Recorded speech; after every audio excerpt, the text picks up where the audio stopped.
नमस्कार, आदाब, सत श्री अकाल, जय भीम, जोहार। मेरा नाम है नवीन कुमार।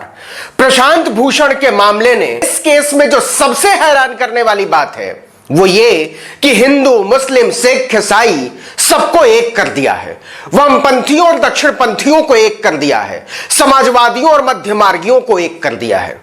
भारत में भले प्रशांत भूषण को एक तबका गाली दे रहा हो, बुरा भला कह रहा हो, उन पर व्यक्तिगत तोहमतें लगा रहा हो, लेकिन दुनिया के लोग ऐसा नहीं सोचते। उनकी समझदारी कहती है कि प्रशांत भूषण अभिव्यक्ति की आजादी यानी संविधान के आर्टिकल 19 की व्यापकता पर डटे रहने के चेहरे में तब्दील हो चुके हैं और उनके पक्ष में खड़ा होना अपने आप को किसी भी स्वतंत्र देश का नागरिक कहने वाले व्यक्ति की जिम्मेदारी है। इसे साबित करने वाली खबर अमेरिका से आई है, जिसे कोलकाता से छपने वाले अखबार टेलीग्राफ ने छापा है। यह खबर बताती है कि प्रशांत भूषण पर अवमानना की कार्यवाही ने कैसे अमेरिका के हिंदुओं और मुसलमानों को एक कर दिया है और सब मिलकर एक साथ पूछ रहे हैं कि प्रशांत भूषण को अवमानना का अपराधी हम कैसे मान लें। इस पर कोर्ट को मुलायमियत के साथ विचार करना चाहिए। अमेरिका के सभी 6 प्रवासी भारतीय संगठनों ने प्रशांत भूषण के साथ एकजुटता दिखाते हुए शनिवार को एक दिन का उपवास रखा। इसमें हिंदू संगठन है, मुस्लिम संगठन है, सिख संगठन है, वो भी हैं जो अपने आप को इन सबसे ऊपर समझते हैं। मतलब प्रशांत भूषण के मुकदमे ने सारी दीवार गिरा डाली है। इसके महत्व का अंदाजा इसी से लगाइए कि ये वो 6 संगठन हैं जिनमें से किसी न किसी से अमेरिका में बसा हर भारतीय जुड़ा हुआ है। यह तादाद लगभग 1,75,00,000 है। मतलब प्रशांत भूषण का मुकदमा अभिव्यक्ति की स्वतंत्रता यानी आर्टिकल 19 को नए सिरे से परिभाषित करने की ललक का उत्सव बन गया है। जरा इन संगठनों के नाम सुनिए, आप आश्चर्य में पड़ जाएंगे। एक तरफ स्टूडेंट्स अगेंस्ट हिंदुत्व आइडियोलॉजी है, तो दूसरी तरफ हिंदूज फॉर ह्यूमन राइट्स, तीसरी तरफ इंडियन अमेरिकन मुस्लिम काउंसिल है, तो चौथी तरफ वॉइसेस अगेंस्ट फासिज्म, पांचवा संगठन ग्लोबल प्रोग्रेसिव अलायंस है और छठा यंग इंडिया है। इन सभी 6 संगठनों के 100 से ज्यादा प्रतिनिधियों ने आपस में बैठक की और एक साझा बयान जारी करते हुए कहा कि प्रशांत भूषण को अगर अवमानना के आरोप में सजा होती है तो दुनिया में इसका संदेश बहुत बुरा जाएगा और यह अभिव्यक्ति की स्वतंत्रता के अध्ययन का एक जबरदस्त मुद्दा बन जाएगा।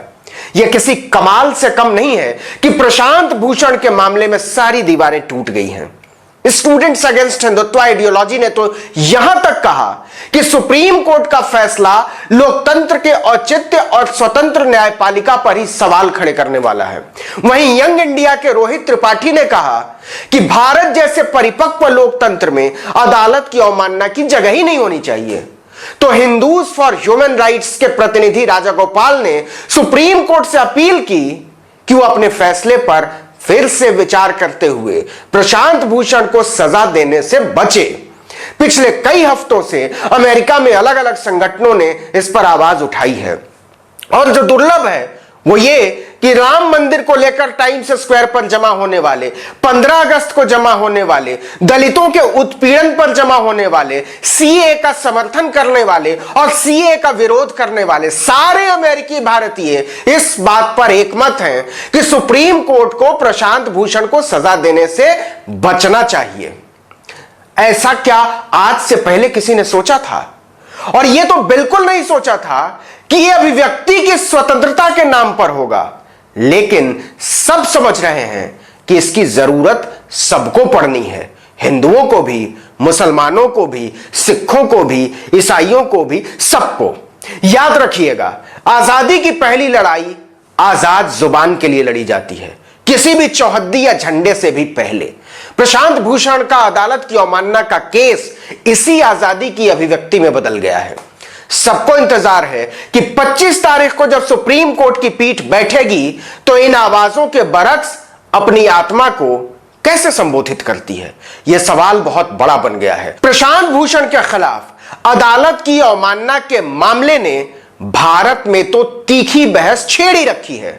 समाज के अलग अलग तबके अलग अलग तरीके से इस बहस में शामिल हो चुके हैं और सबको यकीन है कि सुप्रीम कोर्ट कोई ना कोई रास्ता जरूर निकालेगा जिससे अभिव्यक्ति की आजादी में उनका विश्वास बहाल रहे, उसे एक नया अर्थ मिले। कई पूर्व न्यायाधीशों, पूर्व नौकरशाहों, वकीलों और सामाजिक कार्यकर्ताओं ने सुप्रीम कोर्ट से अनुरोध किया था कि सर्वोच्च न्यायालय की गरिमा को देखते हुए प्रशांत भूषण के खिलाफ अवमानना के मामले वापस लिए जाएं। भूषण के पक्ष में जारी किए गए बयान में जिन 131 लोगों के हस्ताक्षर थे, उसमें सुप्रीम कोर्ट के ही पूर्व chief justice Chelameswar, justice Madan B Lokur, Delhi high court के पूर्व चीफ जस्टिस AP शाह, पटना हाई कोर्ट की पूर्व जस्टिस अंजना प्रकाश, इतिहासकार रामचंद्र गुहा, लेखक अरुंधति रॉय और सीनियर वकील इंदिरा जयसिंह के नाम शामिल हैं। 1,500 वकीलों ने अलग से एक चिट्ठी लिखी है। एक और समूह ने भारत के राष्ट्रपति को पत्र लिखकर संस्थानों की गरिमा को बचाने का अनुरोध किया है। यह बात लगातार बड़ी होती चली जा रही है।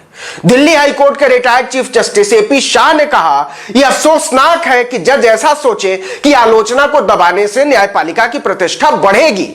उनका मानना है कि अवमानना के कानून पर फिर से गौर किए जाने की जरूरत तो है ही, साथ ही यह भी सुनिश्चित किया जाना चाहिए कि इसका इस्तेमाल किसी भी तरह की आलोचना को रोकने के लिए तो नहीं किया जा रहा है।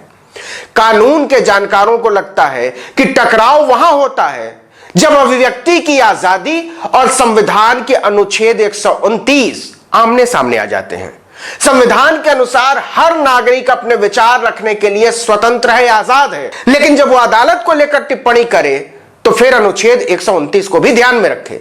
अदालत की अवमानना को लेकर भारत की न्यायिक बिरादरी में हमेशा से ही बहस होती रही है। जस्टिस शाह कहते हैं कि अवमानना का कानून दुनिया के कई देशों में और खासतौर पर मजबूत लोकतांत्रिक देशों में अपना अर्थ खोता जा रहा है। अमेरिका में जजों के निजी व्यवहार छोड़िए, अदालतों के फैसलों तक पर तीखी टिप्पणी करना आम बात है और वो अवमानना के दायरे में नहीं आते हैं।